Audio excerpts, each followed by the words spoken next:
What does kindness cost? From Maya. Pulling over in the store would demand a price she hadn't yet calculated. The rain attacked in sideways sheets, a deafening roar against the roof of Maya's rust-speckled sedan. The wipers fought a hopeless battle, squealing as they smeared the world into a blur of neon streaks and dark, swimming shapes. She was leaning so far forward her chest almost touched the steering wheel, squinting through the windshield's one clear arc. Just get home. Just get home. The mantra beat in time with her aching temples. Then her headlights carved two weak tunnels through the gloom, and she saw him. An elegant, antique-looking car was angled haphazardly on the shoulder, its gaping open like a silent scream. Steam hissed into the frigid air, instantly shredded by the wind. At Bonds Unspoken, we believe every heartwarming story, whether between humans or their animal companion, deserves to be told and heard. If you agree, please like, share, and subscribe, and don't forget to turn on notifications so you can join us every time another bond speaks louder than words. And there, a solitary figure, an elderly man in a soaked overcoat, clinging to the doorframe as the wind tried to peel him from the car. The highway was a black mirror, each passing truck blinding her with a grimy tsunami. Her body held the deep ache of a 10-hour shift, the scent of fryer oil a stubborn ghost in her car. All she wanted was the silence of her studio apartment, the click of her single radiator, the weight of her blanket. The storm was an unwelcome obstacle, slowing her crawl through the night. She was already dreading her morning shift, knowing she'd be running on fumes. So when her lights illuminated the scene on the shoulder, her knuckles whitened on the wheel. The rule echoed in her pulse. Don't stop. Keep driving. It's not safe. It was past midnight on a deserted stretch of road. Her foot hesitated on the gas pedal. But as she began to pass, the headlights fully captured the man's face. Not fear, not aggression, just a profound, weary resignation. He was shivering violently. One hand fumbled with a mobile phone. He kept raising toward the sky, searching for a signal that wasn't there.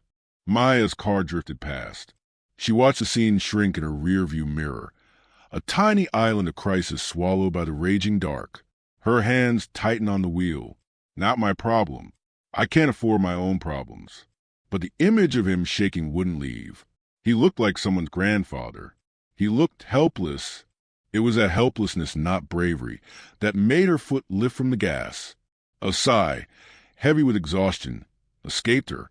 It fogged the cold window. Muttering to herself, she checked her mirrors, hit her indicators, and slowed to stop on the shoulder about 50 yards ahead. Her heart hammered against her ribs as she reversed. This was it, the point of no return. She pulled up a few feet from his disabled car, left her engine running, and rolled her window down just a crack. Icy rain immediately needled her face. "Hey!" she called out, her voice almost lost in the wind's howl. "You okay?" The man turned, startled. Water streamed down his lined face. He took a step toward her, his dress shoes slipping on the muddy gravel. "My car," he said, his voice surprisingly steady despite his chattering teeth. "It just died. I can't get a call through." Maya made a decision. She hit the unlock button. "You're going to get sick out here. Get in. I can give you a lift somewhere." He stared at her for a long moment, assessing. A young black woman in a worn diner uniform, alone in the night. He was an elderly white man in a suit worth more than her car. The unspoken social script hung between them in the rainy air. Then, with a slight, grateful nod, he opened the passenger door and slid in, bringing with him the smell of wet wool and cold earth. "Thank you," he said, the words simple and deep with relief. He settled into the seat, careful not to drip on anything, though the upholstery was already frayed and stained. "I'm Arthur Weston." "Maya," she replied, putting the car in drive and easing back onto the empty road. The heater whined in protest, but began pushing out a thin stream of lukewarm air. "There's a town about 10 minutes up the road. My place is there. You can wait out the worst of this, dry off, figure out a tow in the morning." "You're very kind," Arthur said, his voice quiet. "You didn't have to stop." Maya shrugged, eyes fixed on the treacherous road. "Yeah, well, leaving you out there didn't seem like an option." She managed a small, tired smile. My grandma would have haunted me forever. The drive passed in the quiet, shared exhaustion. Arthur didn't offer explanations, and Maya didn't ask for them. He was just a man who needed help. She was just a person who could provide it for a little while. The simplicity of it was a small comfort. Her apartment building was a plain, three-story brick structure at the edge of a quiet neighborhood. She led him up the narrow, dimly lit stairs to the second floor. The apartment was small, a single room with a kitchenette in one corner, a bed in another, a worn sofa facing a small TV. It was neat, but undeniably sparse, everything speaking of a life where budgets were tight and choices were practical. "Make yourself at home," she said, gesturing vaguely. "Bathroom's there if you want a towel off." She rummaged in a drawer, pulling out her one good towel, thick and soft, and handed it to him. Then she filled her electric kettle. "It's just instant soup, I'm afraid," she said, the ghost of an apology in her tone. "It sounds perfect," Arthur said sincerely, draping the towel over his shoulders. They sat in silence for a while, him on the sofa, her on the foot of her bed, both cradling chipped mugs of steaming broth.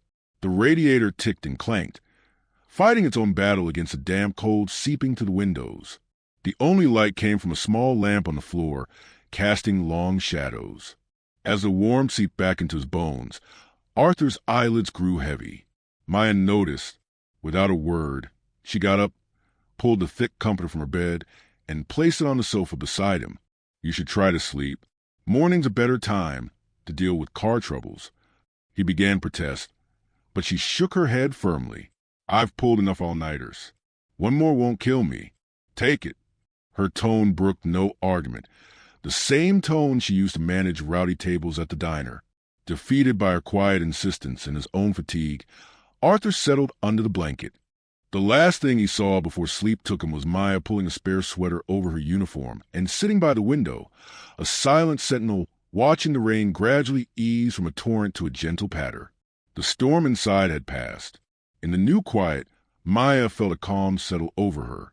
The bone-deep tiredness was still there, but it was layered with something else, a quiet certainty. She had done the right thing. In a world that often felt transactional and cold, she had chosen a different currency. She watched Arthur's breathing grow slow and even. A stranger was safe and warm in her home because of her. That mattered. Before the first hint of dawn lightened the sky, she got ready for work. Moving with practiced silence, she changed into a clean uniform, braided her hair, and gathered her things. Arthur was still asleep. On her small table, she saw he had folded the blanket with precise neatness. Next to it was a note, written on a page torn from a small memo pad he must have had in his coat. It read, "Thank you for your extraordinary kindness. You saw a person, not a problem. A.W." The paper was thick, expensive. It felt alien in her grease-stained fingers. Maya folded the note carefully and tucked it into her pocket. A small, genuine smile touched her lips. Then she stepped out into the damp, pre-dawn chill, locking the door softly behind her. She had no idea that the man sleeping on her sofa was a reclusive owner of the very diner she was rushing to, or that the storm awaiting her there would make last night's tempest feel like a gentle shower. As Maya hurried toward the bus stop, her mind was on the day's specials and the mountain of side work waiting for her. She was already mentally calculating how to make up the minutes she'd lost by sleeping in her chair. She never once looked back at her apartment window. If she had, she might have seen Arthur Weston standing there, the note she'd left for him in his hand, watching her go. He was already making a plan, and that plan would collide with her world in just a few short, devastating hours. At 7 a.m., the diner was a chaos of sizzling bacon, acidic coffee, and a dozen murmured conversations. Every red pleather booth was full. Maya pushed through the heavy glass door, the bell jangling frantically above her. A wall of warm, greasy air replaced the morning chill. She was 8 minutes late. Her manager, Derek Vance, saw her the moment she entered. He stood behind the main counter, arms crossed over a too-tight polo shirt embroidered with the diner's logo. His eyes, cold and assessing, tracked her as she wove through the crowded room toward the employee area. A vein in his temple pulsed. He let her get almost to the pass-through window before his voice cut through the din, sharp as a knife. Nice of you to join us, Maya. Decide to take a scenic route this morning. He pitched his voice to Carrie, a performer addressing his audience. Several customers at the counter paused their conversations, forks hovering midair. Maya's stomach tightened. She turned, forcing her face into a mask of apology. I'm sorry, Derek. There was a situation last night. I had to help someone, and it made me late this morning. Save it, he interrupted, waving a dismissive hand. A ticket slip fluttered to the floor. I don't pay for excuses. I pay for punctuality. We're in the weeds. The owner is doing a surprise visit today, and you're strolling like we're all just waiting for you.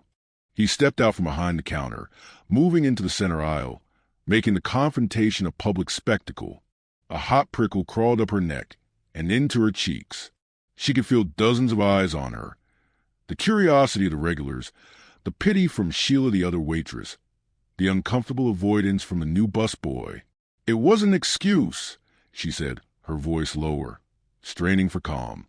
An elderly man's car broke down in the storm. He had no signal. I couldn't leave him there.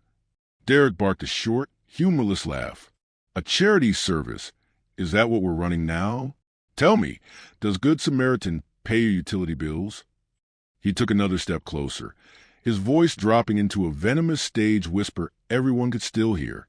You were late last Thursday. You were late 2 weeks ago. Your kindness is a liability. The injustice of it stole her breath. The previous lateness were 5-minute delays due to the unreliable city bus, which he'd previously shrugged off. This was different. I've worked here for 4 years, she said, her own voice trembling now. Not with fear, but with rising anger she fought to suppress. You know my work. I've never missed a shift. And I need to know I can rely on you, he shot back, his decision clearly already made. He was using her as an example, a piece of theater to demonstrate his authority before the owner's arrival. This isn't charity. It's a business. Your apron. Now. But what Derek didn't know was that his perfect performance had an audience of one. A stunned silence crashed over their corner of the diner. The fry cook Leo froze, a spatula in his hand. The clatter of dishes from the kitchen sink stopped. All that remained was the relentless hiss of the grill. Maya's world narrowed to the smug certainty on Derek's face. This was it.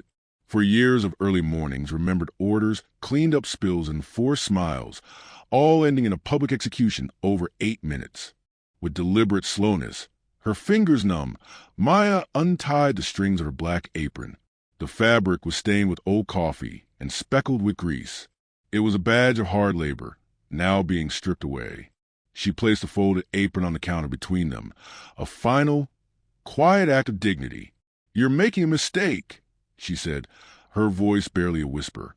The only mistake was mine for tolerating it this long, Derek replied, not even looking at her, already turning his attention to a ticket on the spike. Sheila, cover table 6. Leo, stop gawking and flip those pancakes. As Maya turned to leave, she caught fragments of the audience's reaction. An older woman in booth forsook her head, muttering to her companion, That's a shame. She's the heart of this place. A man in a suit avoided her gaze, suddenly fascinated by his newspaper. The humiliation was complete, a bitter paste on her tongue.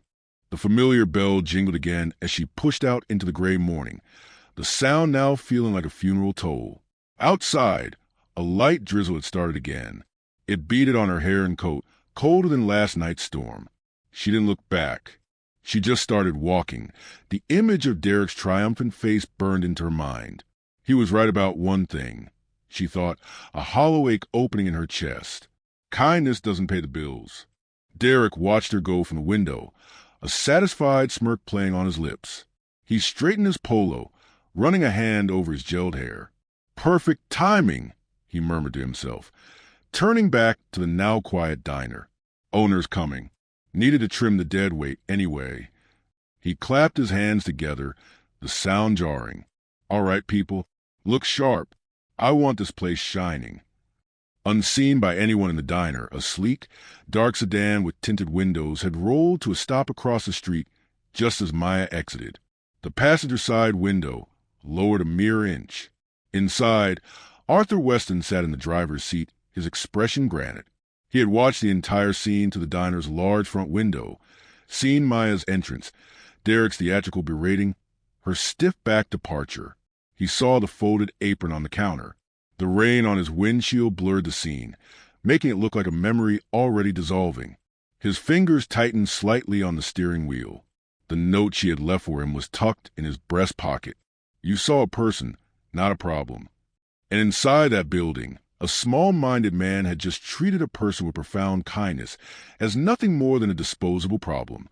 Arthur took a slow, deliberate breath, his plan to quietly thank her with a generous tip, and a note to the management had just vaporized. Something colder, clearer, and more decisive took its place. He looked at the diner's flashing sign, City Limit Diner, breakfast all day, and then in the direction Maya had vanished. "So," he said softly to the empty car, his voice like calm ice, "this is how you run my business." He turned off the engine, checked his tie in the mirror, and opened the door. By 12:30 p.m., the lunch rush was a loud, hungry wave. The rain had stopped, and weak sunlight strained through the clean windows. The diner was spotless. Every napkin dispenser full, every sugar caddy polished, every surface wiped to a high shine. Derek paced nervously by the register, his eyes darting to the door every 30 seconds. The staff moved with tense efficiency, speaking in hushed tones. "No one's ever even seen him," Sheila whispered to Leo as she grabbed a coffee pot. "Old man Weston. He just owns the place. Never comes in." "What's he like?" Leo shrugged, sweating over the grill. "Rich. Quiet. Don't get fired today, that's all I know." The bell above the door chimed once, cleanly. The man who entered wasn't what they expected. He wasn't a scowling titan of industry. Arthur Weston was tall and lean, with a full head of silver-white hair combed neatly back. He wore a simple but impeccably tailored charcoal overcoat over a dark suit.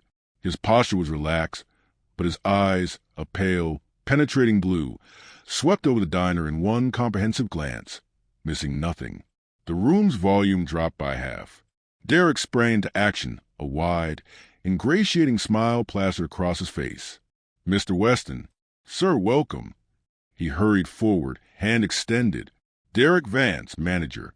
Everything is running smoothly, just as you'd want it. We've been expecting you." Arthur shook his hand briefly, his grip firm, his expression neutral. He took in the bustling room, the clean counters, the attentive staff. His gaze lingered on the young woman now working the section that had been Maya's, a new hire, moving with uncertain haste. Then his eyes returned to Derek. "It looks efficient," Arthur said, his voice calm and measured. Derek beamed, puffing out his chest. "Thank you, sir. I run a tight ship. No slack, no drama. That's the policy." Arthur nodded slowly. He took a few steps toward the counter, his polished shoes quiet on the linoleum. "I'm glad to hear it. Tell me, Mr. Vance," he began, his tone still conversational, almost casual. "Where is the waitress who was working the morning shift yesterday? The young woman with the braided hair. Maya." The question landed in the hushed room like a stone in a still pond. Derek's smile flickered. "Maya? Oh, her. I'm afraid I had to let her go this morning, sir. Punctuality issues. A poor attitude. Not the standard we want to represent." Arthur turned fully to face him now, his hands clasped loosely behind his back. "Is that so?" He didn't raise his voice. He simply shifted his gaze to Leo, who was pretending to be intensely focused on a batch of home fries. "Cook. Was Maya Carter a poor employee?" All sound seemed to suck out of the room. Leo's shoulders tensed. He looked from Arthur's steady gaze to Derek's warning glare, then down at his shoes. He swallowed. "No, sir," he mumbled, then found courage, speaking louder. "She was the best of us. Always stayed late to help close. Customers asked for her." Derek's face flushed a mottled red. "Leo, don't be ridiculous. You're—" Arthur held up a single finger. The gesture was subtle but commanding. Silence fell again. He looked back at Derek. "You fired her. This morning. For being late. For a pattern of lateness. Yes. For cause I—" "Call her back," Arthur said. The words were quiet, absolute, and brooked no debate. Derek stared, his mouth slightly agape. Mr. Weston, with all respect, she's not a good fit. I've already taken steps to replace her. It's handled. Arthur took a single step closer. The air between them grew cold. It is not handled. You will call Miss Carter. You will ask her to return here. Now. He didn't blink. Or I will find someone who can follow a simple instruction. The blood drained completely from Derek's face, leaving him pale and waxy. The performance of control he'd staged just hours ago was crumbling in front of his stunned staff and curious customers. With a trembling hand, he fumbled for the phone under the counter to call the number he'd just removed from the employee roster. As he dialed, Arthur Weston turned to look out the window, his reflection calm and implacable against the daytime glass. He was no longer just a grateful stranger. He was the owner, and in less than 10 minutes, Maya Carter would walk back through that door, into a scene she could never have imagined, setting in motion a reckoning that would redefine every power dynamic in the little diner. The phone buzzed in Maya's hand like a trapped insect. The screen glowed. City Limit Diner. Her heart lurched. Was he calling to berate her further? To tell her she'd forgotten some item? She considered letting it go to voicemail, but a stubborn thread of dignity made her answer. Hello? Maya. Derek's voice was strained, stripped of its usual bluster. It sounded thin and strange. I need you to come back to the diner. Right now. Silence stretched on her end. What for? Just come back. Please. The please was gritted out, a word that clearly caused him physical pain. A cold suspicion washed over her. If this is about cleaning out my locker, you can mail my things. It's not that. A muffled sound, like he'd covered the receiver. She heard him take a sharp breath. The owner is here. He wants to see you. The owner. The mythical figure no one had ever met. Why would he want to see a waitress he'd just fired? A dozen terrible scenarios flashed through her mind. Accusations of theft. A complaint from a customer she'd missed. Derek, what is this? Just get here. 10 minutes. The line went dead. Maya stared at the phone, the drizzle misting its screen. Every instinct told her to keep walking, to leave that chapter closed.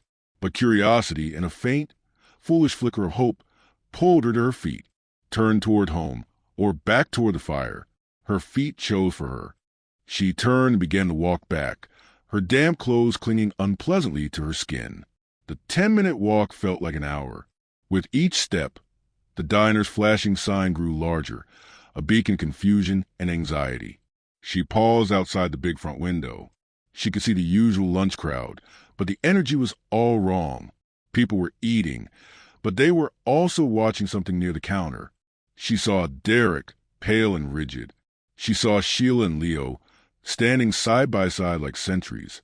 And she saw him, Arthur Weston, standing in the center of her workplace, looking as composed as he had drinking soup in her apartment. The world tilted. The elegant stranger from her sofa was now standing in the fluorescent glow of her hell, and the two images crashed together with a dizzying thud.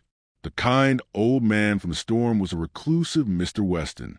Pushing the door open, the bell's chime sounded like a gong. Every head in the place swiveled toward her. The murmur of conversation died completely, replaced by the relentless, now obscene sizzle from the grill. Maya stood just inside the door, feeling exposed under fluorescent lights, the scent of fried food suddenly overwhelming. Arthur's face changed the moment he saw her. The stern, analytical mask softened at the edges.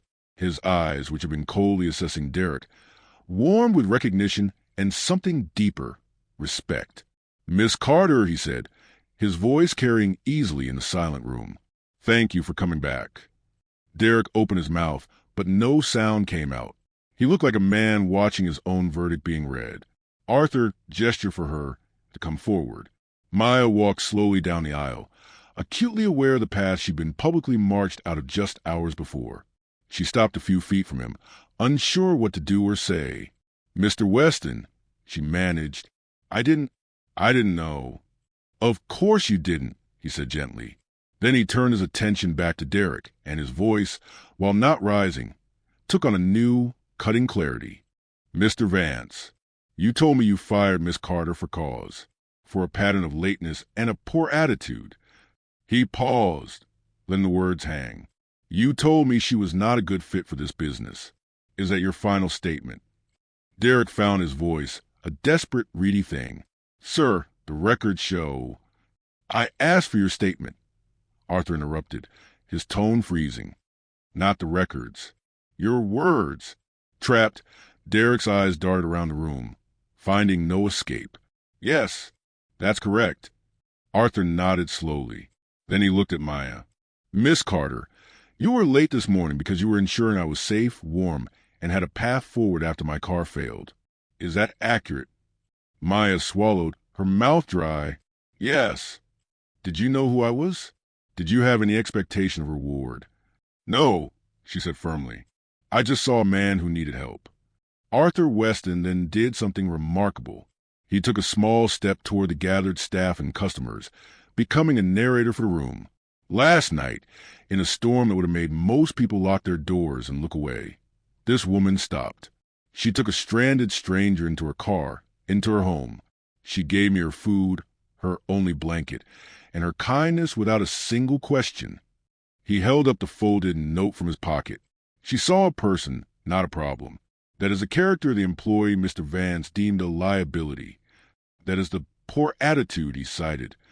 A low murmur rippled through the diner. People were nodding. Derek looked at the floor, a sheen of sweat on his forehead. Arthur turned his gaze back to Derek, and it was like a spotlight switching on. You were so concerned with impressing me with a tight ship that you threw its best sailor overboard for the crime of human decency. You confused cruelty for discipline and pettiness for standards. He let the indictment sink in, the words landing with finality. Your judgment is fundamentally flawed. Therefore, your authority here is revoked. The air left Derek's lungs in a whoosh. You can't. What does that mean? It means, Arthur said, pausing, letting the silence stretch, ensuring every soul in the room was hanging on the next word. He turned now to address Maya directly, his voice shifting again to that warmer, decisive tone that, effective immediately, Maya Carter is reinstated. Furthermore, due to her demonstrated integrity, her care for people, and her obvious commitment to this diner, a commitment that survived public humiliation, she is promoted to co-manager of the City Limit Diner. The reaction was instant. Leo whooped, quickly slapping a hand over his mouth. Sheila burst into tears, clapping her hands together. A smattering of applause broke out from the booths, led by the older woman who had whispered her support that morning. Maya stood frozen, her mind unable to process the words. Co-manager. The title bounced around her skull, meaningless and then suddenly immense. Tears, hot and sudden, blurred her vision.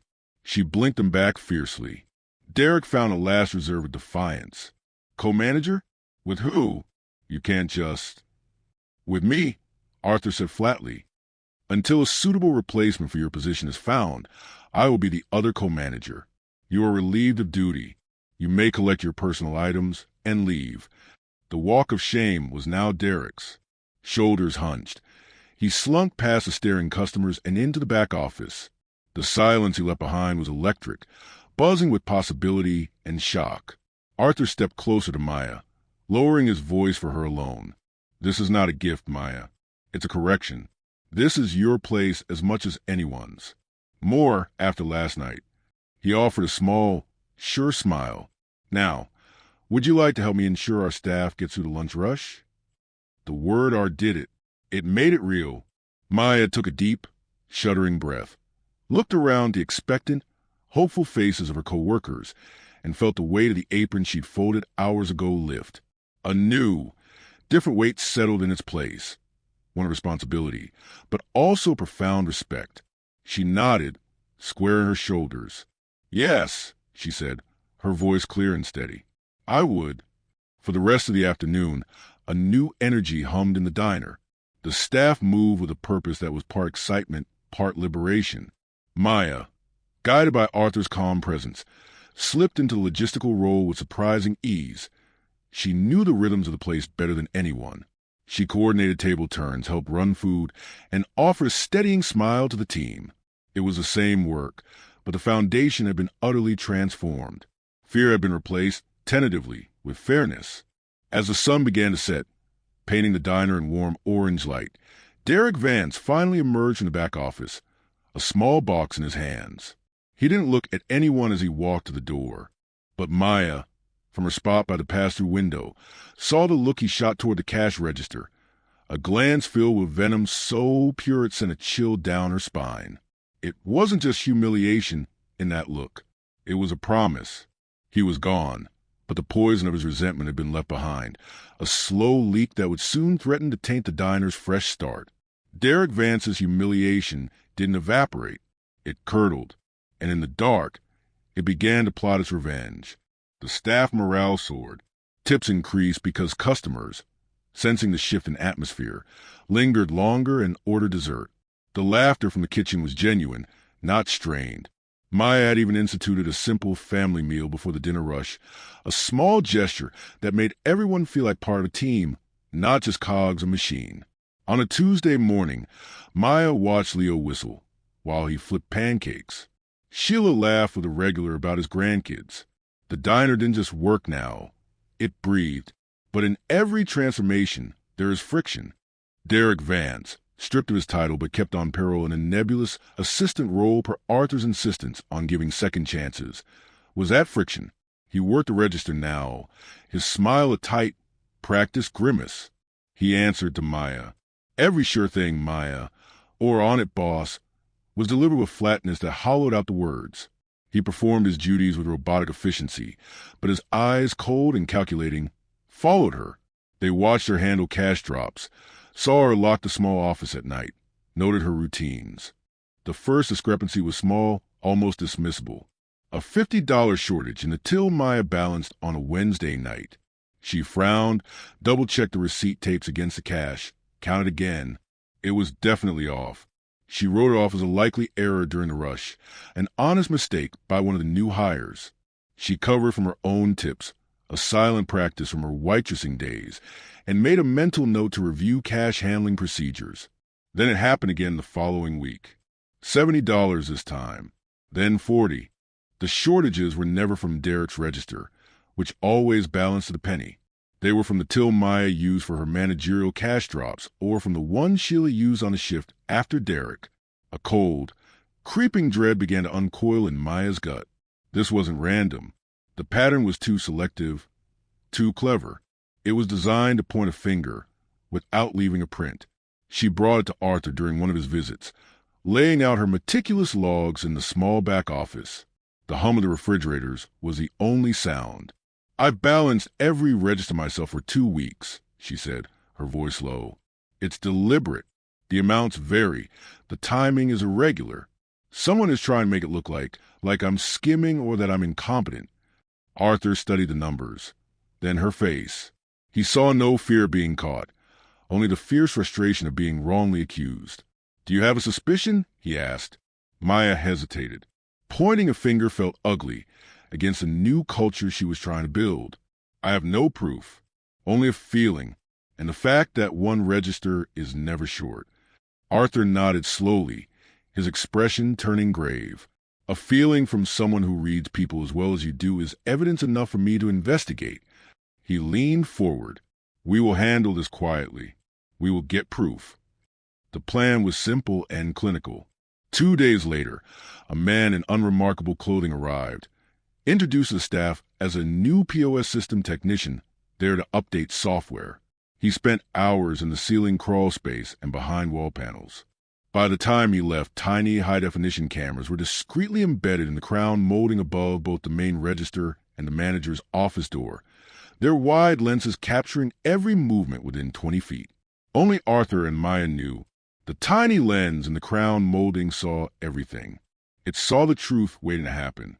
The wait was an exercise in strained normalcy. Maya smiled at customers, coordinated shifts, and acted as if nothing was wrong, all while feeling the invisible gaze of the cameras and the very real, watchful gaze of Derek Vance.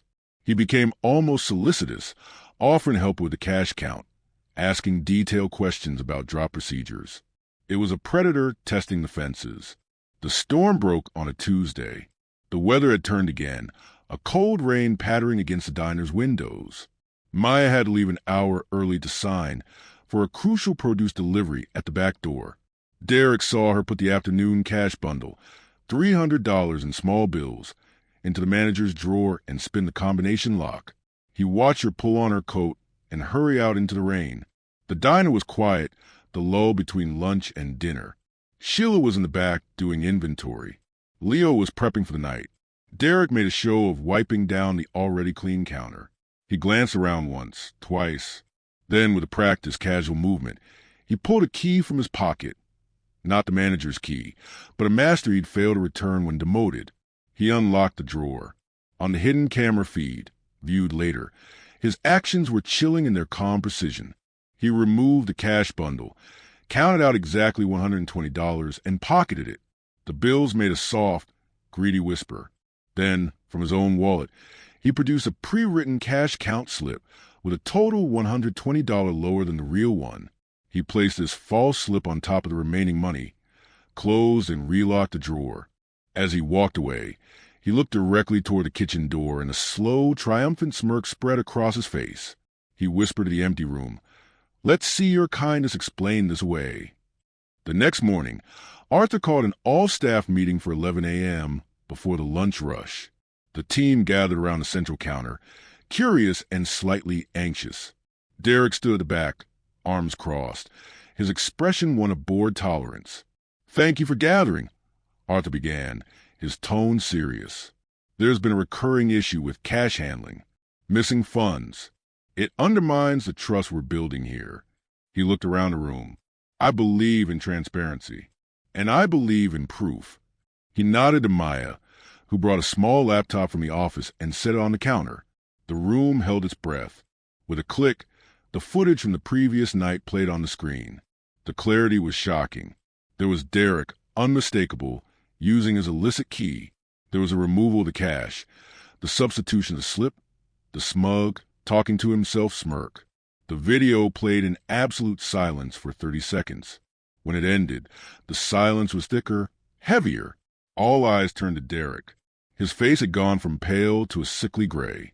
The mask of bored arrogance shattered, replaced by sheer panic. That's edited," he spluttered, pointing a shaking finger at the screen. "She set this up. She's trying to get rid of me because she knows I see through her." No one moved. No one spoke in his defense. The evidence was irrefutable. Arthur's voice, when it came, was not loud. It was frigid, final. "You stole from this business. You then attempted to frame the person who showed you more grace than you deserved. You violated the trust of every person in this room for petty revenge." He didn't look angry. He looked profoundly disappointed. "You were given a chance to be part of something better. You chose to be a toxin." As if on cue, the front door opened. 2 police officers entered, their presence immediately shifting the energy from tension to grim resolution. Arthur had called them after reviewing the footage at dawn. "No, you can't," Derek shouted, backing away as the officers approached. "He's lying. She's a thief." His protests were desperate, ragged things that echoed in the silent diner. The click of the handcuffs was a small, metallic sound that seemed to seal his fate. He was let out, still shouting curses, his voice fading as the door closed behind him, the bell giving a single, dull chime. The staff dispersed slowly, the shock settling into a quiet, somber mood. The poison had been extracted, but the memory of the infection lingered. Maya worked her shift that day, polite and composed, but a distance had settled in her eyes. That evening, as she was locking up, Arthur approached. "You handled that with a strength most people don't have," he said softly. "He wanted you to scream, to fight, to look guilty. You gave him nothing but the truth." Maya looked out at the rain-washed parking lot, the neon sign reflecting in the puddles. "I learned something that night in the storm with you," she said, her voice quiet. "Some bad, whether you have to stand and face. Other kinds, you just have to outlast until they pass." She turned off the lights, leaving the diner in darkness. The crisis was over, but the work of healing and building something that could truly last was just beginning. The stain of Derek Vance's betrayal was deep, but it wasn't permanent. In the months that followed, it was scoured away not by forgetting, but by building something new and beautiful right over the top of it. The City Limit Diner didn't just recover. It was reborn, its very name shed like an old skin that no longer fit. 6 months later, the sign above the door no longer flashed with utilitarian urgency. It glowed with a warm, steady light, the script elegant and inviting. Rainy Day Diner. The name was Arthur's idea, a private nod to the storm that had brought them together. The building itself seemed to stand taller. The windows gleamed, free of old flyers and grime. Planters filled with hardy evergreen shrubs flanked the entrance, a touch of life against the brick. Inside, the air hummed with the melody of clinking mugs, bubbling laughter and the rich, earthy scent of fresh coffee. Laughter bubbled from the booths, not the nervous laughter of a stressed staff, but the easy, relaxed sound of people enjoying themselves. Every red vinyl seat was filled, and a small, polite line often curled toward the door. Maya moved through the space not as a worker, but as a conductor. Her uniform was a simple, well-cut black dress, a clipboard tucked under her arm more as a formality than a necessity. She knew the rhythms of the place by heart. A smile here for a regular, a discreet check on a new server there, a brief touch on Leo's shoulder as she passed the kitchen pass-through, a silent good job. The staff mirrored her calm confidence. They worked as a unit, proud to be part of a story that had become local legend. Arthur Weston sat in his usual corner booth, a half-finished cup of coffee at his elbow. He watched the room with quiet, deep-seated pride. The financial reports showed numbers he'd never dreamed of for the old diner, but the real profit was in the atmosphere. A local newspaper article, framed near the register, called Maya the heart behind the Rainy Day Diner's remarkable rebirth. When the reporter had asked Arthur why he entrusted her with so much, he'd said, simply, she gave me compassion when she had nothing to gain. That is a currency more valuable than any other. The lunch rush was beginning to ebb when Arthur stood up. He didn't need to raise his voice. He simply tapped his fork lightly against his coffee mug. The gentle ting-ting-ting rippled through the diner. Conversations hushed. Heads turned. Maya, who was helping clear a table, looked up, curious. "If I could have everyone's attention for just a moment," Arthur began, his voice warm and carrying. The staff gathered near the counter, customers pausing with forks in hand. "We all know this place has a special story. It's a story that starts with an act of kindness in a storm and continues because of the daily acts of integrity, hard work, and respect that happen in this room." He looked at Maya, his expression softening. "One person reminded me that a business can be built on more than profit. It can be built on principle, on the simple idea that how you treat people is the most important bottom line." He reached into the inner pocket of his jacket and withdrew a long, legal-sized envelope. "Maya, would you come here, please?" A flutter of nerves stirred in Maya's chest. She walked over, aware of every eye upon her. Arthur handed her the envelope. "Open it," he said, his eyes bright. Inside were official documents. The paper had a sharp, legal weight. The words swam before her eyes before snapping into impossible clarity. The header read partnership agreement. The terms were clear. Maya Carter and Arthur Weston were to be equal, 50-50 partners in the Rainy Day Diner, its assets and its future. Her vision, her work, her very character were now legally enshrined as half of the foundation. Maya's hand flew to her mouth. Tears, this time of pure, unadulterated joy, welled up instantly and spilled over. She looked from the papers to Arthur's face, wordless. "You've earned every single percent of this," Arthur said, his own voice thick with emotion. "This isn't a gift. It's an acknowledgement. You didn't just save this place. You recreated it. It's as much yours as it is mine." The diner erupted. The staff cheered, clapping, beaming. Customers joined in, understanding they were witnessing the culmination of the story they'd heard snippets of. Sheila was openly crying. Leo let out a loud whistle that echoed off the tiles. Maya could only stand there, clutching the papers to her chest, nodding her thanks, overwhelmed by the wave of goodwill. The celebration lasted the rest of the day. As evening settled and the last customers trickled out, Maya stepped outside for a breath of cool air. The new neon sign painted the wet pavement in soft hues of blue and gold. She breathed deeply, feeling the weight of the day, the wonderful, terrifying, glorious weight of ownership. Her gaze drifted across the street. There was a 24-hour car wash, its bright bay lit up like a stage. Under the harsh fluorescent lights, a familiar figure moved slowly, shoulders hunched against the damp mist. He dragged a soapy brush over the hood of a sedan with a tired, mechanical rhythm. It was Derek Vance. His clothes were cheap and worn, his posture defeated. The man who had once fired her for 8 minutes of lateness was now scrubbing the grime from strangers' cars in the middle of the night. Maya watched him for a long minute.